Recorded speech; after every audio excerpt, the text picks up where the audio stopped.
Cricket খেলা অবস্থায় ক্রিকেটারদের রাজনীতি যোগদান করতে পারবে কিনা সে বিষয়ে পরিষ্কার করেছে যুব ক্রীড়া মন্ত্রণালয়ের উপদেষ্টা আসিফ মাহমুদ সজীব ভুঁইয়া। বুধবার 4 সেপ্টেম্বর ক্রিকেট বিষয়ে জনপ্রিয় ওয়েবসাইট কিকবাজে কথা বলেন তিনি। সেই সঙ্গে ক্রিকেটারদের ব্যাটিং সাইডের সাথে যুক্ত হওয়ার ব্যাপারেও আলোচনা করেছেন তিনি। রাজনীতি ও ক্রিকেট মাঠ দুটো সম্পূর্ণ ভিন্ন জায়গা। দুই জায়গাতেই দরকার পরিশ্রম ও পেশাদারিত্ব।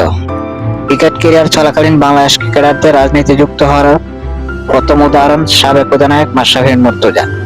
2018 সালে নড়াইল 2 আসন থেকে প্রথমবারের মতো সংসদ সদস্য নির্বাচিত হন তিনি। 2024 সালে দ্বিতীয়বারের মতো একই আসন থেকে সংসদ সদস্য হন মাশরাফি। আর এই নির্বাচনে প্রথমবার রাজনীতির দৃশ্যপটে আসেন আরেক ক্রিকেটার সাকিব আল হাসান।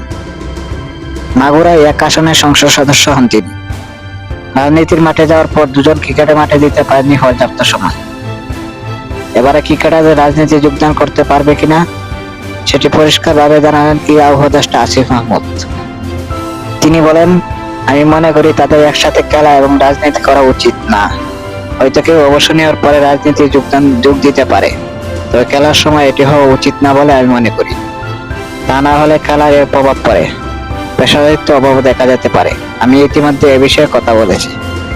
আসিফ মাহমুদ আরো বলেন, আর এটা শুধু রাজনীতি নয়, আইন ও জনগণের পরিপন্থী বিভিন্ন বিজ্ঞাপন রয়েছে। ক্রিকেটাররা ব্যবসা করতে পারে, তবে তারা কি করতে পারে এবং কি করতে পারে না তার একটি নির্দেশনা থাকা উচিত। আমি মনে করি এ বিষয়ে একটি গাইডলাইন করা উচিত। বিসিবির তরফ থেকে তা ঠিক করা যেতে পারে।